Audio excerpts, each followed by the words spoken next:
It is time for my latest NFL mock draft, and this is a very good time to have another mock draft as the NFL Combine begins this week. In fact, part of it has begun today with measurements and interviews. So, without further ado, let's get right into my NFL mock draft 2.0. And right away, the Bears trade the number one overall pick. They trade it to the Indianapolis Colts. As I think ideally the Bears are going to trade down at least once, maybe twice. As there's been reports this week that the Bears, they are leaning towards trading that number one overall pick, which I think that's smart on their part. As the Colts, they will send the fourth overall pick trade for number one and the second round pick. And I'd say a fourth round pick as well. And the Colts, they draft Bryce Young out of Alabama. Now, I don't think the Colts are going to end up with CJ Stroud. I think they either trade it for Bryce Young, they will settle for Anthony Richardson at 4, which I had in the last mock draft. I think they do this move to spite the Texans. I think with the Colts trading up for Bryce Young, I think the Texans may be panicking a bit. So they'll draft Bryce Young. The second overall pick, the Texans, they pass on CJ Stroud because they wanted Bryce Young. So they do the next best thing. They take Jalen Carter, the best prospect that is a non-quarterback and the best player available at this point in the draft. The best defensive player. The Texans need help with defense. They will take Jalen Carter. The third overall pick, the Cardinals are on the clock, and they go with Will Anderson Jr. Now, I'd say the first four picks, no particular order of Bryce Young, CJ Stroud, Jalen Carter, Will Anderson Jr., those are going to be the first four picks no matter what. But the Bears, they trade down once again. The Panthers move up from 9 to 4. The Panthers send their second round pick. And they will trade for CJ Stroud. As I've been talking about this for a while now, ever since Frank Reich got named the coach for the Panthers, they have had their eyes glued on CJ Stroud. So they trade up for CJ Stroud. Now, as far as exactly what they're trading for, I don't really know the specifics of what they would do. I'm just putting out the deals that would likely get accepted, at least through this website here of PFF. Now, this is probably where the real draft begins, you can argue. As I just mentioned, those first four, that's your big four in this draft. So the Seahawks are on the clock. This is the Broncos' first round pick. And the Seahawks go with Devin Witherspoon out of Illinois. They take the best corner in this draft, in my opinion, in Devin Witherspoon. Christian Gonzalez is a close second to me, and then Joey Porter is third. The Seahawks, they get a nice compliment to Tariq Woolen. And now the Lions on the clock, and the Lions, they respond with taking Christian Gonzalez out of Oregon. Jeffrey Okudah has not panned out so far for the Lions. And what's best for them, take advantage of having 2 first-round picks this year. Build up that defense. Next up, we have the Raiders on the clock. And they pass on Will Levis. Instead, they take Anthony Richardson out of Florida. And I've talked about it a couple times already in this offseason. I think Anthony Richardson has the most upside out of all these quarterbacks. And I think this is the perfect spot for someone like Anthony Richardson, someone that has a lot of weapons around him.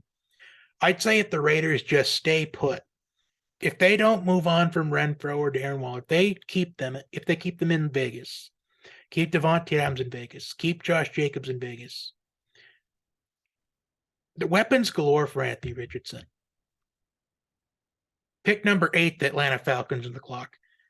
Now, they have been rumored to be in on Lamar Jackson, which I really don't think the Falcons should, even though I think the Falcons acquiring Lamar Jackson would make them the automatic favorites to win the NFC South.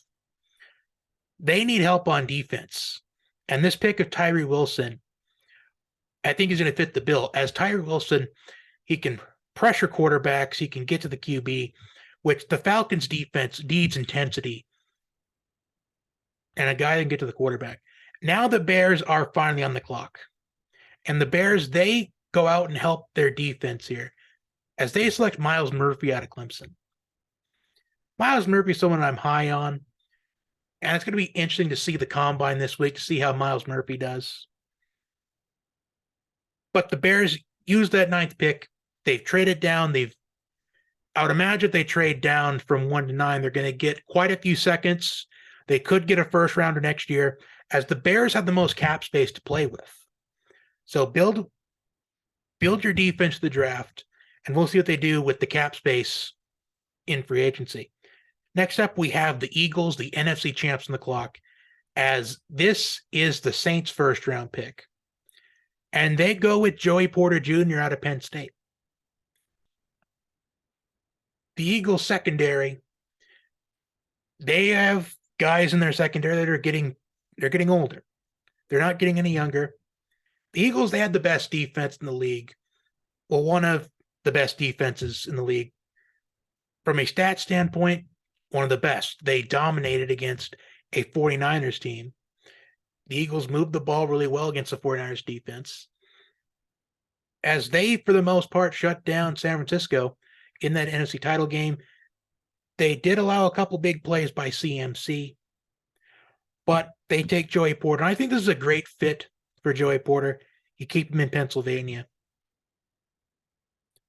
Next up, we have the Titans on the clock, and the Titans, they go with Broderick Jones out of Georgia. A offensive line boost is what the Titans need, as Taylor Lewan is not going back to the Titans. And I'd say the Titans needing offensive line help is something that isn't really talked about as much as what it needs to be. And I think Broderick Jones, I don't think it's Peter Skoronski that's the best tackle in this draft. I think it's Broderick Jones. In fact, I would say that Peter Skoronski is probably only maybe the third best or even second. But the Texans are back on the clock. They took Jalen Carter with the 2nd pick in this mock. And the Texans, they took a bit of a gamble here, and it's kind of paid off. And I think they will draft Will Levis with this 12th overall pick. In fact, if the draft played out like this, I would be pretty satisfied if I was the Texans or a fan of the Texans. Will Levis at 12 of the Texans. The Texans, they get what is hopefully a franchise QB. We will see what happens at the Combine this week. We'll see what happens at the Kentucky Pro Day. Next up, we have the Jets on the clock, and they will take Peter Skoronski. It was a debate for me on who they would pick between Skoronski and Paris Johnson Jr., but I think they'll take Skoronski. Even though I do like Paris Johnson Jr. better, but it's the Jets we're talking about. And who knows, maybe we'll see Peter Skoronski show out at the Combine this week. And he'll take maybe the first spot from Broderick Jones, who knows. But pick number 14. Now, this is going to be a very controversial pick for a lot of people. But this player just screams Bill Belichick type of system. And they will go with Michael Mayer, tight end at Notre Dame.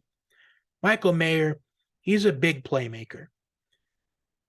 And the Patriots, they need a big playmaker in their offense. You can argue and say that the Patriots, they could go wide receiver round 1. But the Patriots, they don't really take receivers in the first round. They don't take them really in the draft. They usually invest in receivers really late, or they do in free agency. But I think this would be an excellent fit here for Michael Mayer in Bill Belichick's offense. Next up, we have the Packers on the clock. And they will finally go wide receiver. Although I would not be surprised if Mayer fell to him at 15, they'd go with him. But they go with Jordan Addison out of USC. What the Packers were missing this past season was an elite receiver. They had an opportunity to trade for Brandin Cooks, but they did not. Or maybe they did and we just don't know about it. But taking Jordan Addison becomes the first receiver off the board. And what we have seen in recent drafts is when one receiver comes off the board, there tends to be a run of receivers. We saw it last season, right when Drake London got taken with the Falcons at pick 8. We started seeing receivers come off the board. We saw Garrett Wills come off the board. We saw Chris Olave come off the board. We saw Jameson Williams come off the board. We saw Jahan Dotson come off the board. We started seeing receiver to receiver come off the board, but is this mock draft going to be the same as what we've seen in drafts in the past? Pick number 16, I have the Commanders. I have them boosting up their offensive line. I have them going with Steve Avila out of TCU. I do think they pass on a quarterback in this draft. I don't see the Commanders trading up. I really think they're going to stick with Sam Howell for the entire 2023 season. Based off of Eric Bieniemy's interactions with Sam Howell, they're sticking with Sam Howell for at least this season. And if he doesn't pan out, then they'll probably just join in on the tanking for Caleb Williams train. Steelers on the clock, and they go with Paris Johnson Jr. out of Ohio State. And who is going to love the fact that the Jets and Steelers boost up their offensive line by getting the strongest tackles in this draft? Well, Najee Harris is happy the Steelers go with the tackle. Breece Hall is happy the Jets go with the tackle. And Breece Hall and Najee Harris, dynasty owners, are going to be happy with this. Next up, we have the Lions with pick 18, and they boost up their defense. I'm going with Kalijah Kancey out of Pittsburgh. Somebody that I haven't really done a lot of research on, but I have been seeing, I've been seeing him moving up in people's draft boards. He's someone that I really want to watch more film on before we get into the draft. But if he were to fall to early second round, mid second round, he'd be a massive steal from what I've been hearing about him. But again, I just cannot wait to watch more film on him as we get closer and closer to draft night. Now, pick 19. Now, this is going to be a little interesting here. They have announced that they're likely to release Leonard Fournette. Is it Rachaad White season? Do they make the move and take Bijan Robinson? Well, I actually have them going with Osiris Torrance out of Florida. Now, I had the mock draft printed out yesterday, and I'm doing this today, a couple hours after it was announced they're going to likely move on with Leonard Fournette. So they could draft Bijan, but I do feel like it's Rachaad White season in Tampa as of this moment. So they go with Osiris Torrance out of Florida. Next up, we have the Seahawks on the clock, and they go with Brian Bursey out of Clemson. And I talked about Brian Bursey in the last mock about how I think he's going to be one of those guys that's going to benefit from the combine and pro day. As I've seen a lot of people not really know where Brian Bursey is going to fall on draft night. The majority of mocks, I think, have him going right into this range. Pick number 21. The LA Chargers. They go with Jackson Smith-Njigba out of Ohio State. And honestly, in my opinion, who should be the first receiver off the board? But when I do these mock drafts, I do these mock drafts based on who I think the teams are going to do more than what I would do. Maybe one of these days I could do a mock draft based off what I would do, but we'll think about it. So Jackson Smith-Njigba to the Chargers. I think this would be a great fit for him. As the Chargers, they're going to need receiving help, as it's being rumored that Keenan Allen could be cut by the Chargers in this offseason. Although I could also see Zay Flowers being the pick at 21 as well, as that's what I had in my last mock. But pick number 22. the Baltimore Ravens, they go with Quentin Johnston out of TCU. And if Quentin Johnston really fell this far, whoever would get him would get a massive steal, in my opinion. Even though I don't like Quentin Johnston as much as I do Jackson Smith-Njigba, Jordan Addison, I still think Quentin Johnston in the right situation is going to be an absolute monster in the league. But this would be a massive steal for the Ravens. They were to get Quentin Johnston. Pick number 23, the Minnesota Vikings. I think the Vikings are going to look towards fixing their defense as they go with Emmanuel Forbes out of Mississippi State, as they improve their secondary, as their defense was one of the worst in the league. In fact, I think it was 31st from a stat standpoint. Number 24, the Jacksonville Jaguars. They also want to improve their secondary as they go with Deonte Banks out of Maryland. And Deonte Banks is someone like Elijah Cansey. I really want to do more research on, more in-depth film watching of him. But I haven't watched as much film on him as I have other guys. Pick number 25, the New York Giants. They go with Zay Flowers out of Boston College. As the Giants, they pick up a receiver, a weapon for Daniel Jones. As Kenny Galladay is not panned out, Sterling Shepard hasn't panned out. They traded Kadarius Toney. So they get, hopefully, a new number one in Zay Flowers. Up next are the Dallas Cowboys. And the Dallas Cowboys, I think they go with Siakai Ika out of Baylor. I've seen some mock drafts where he goes a little bit later on in this and a little earlier. So I think this is kind of the right range we would fall. And the Cowboys, I think they pick up a massive need here.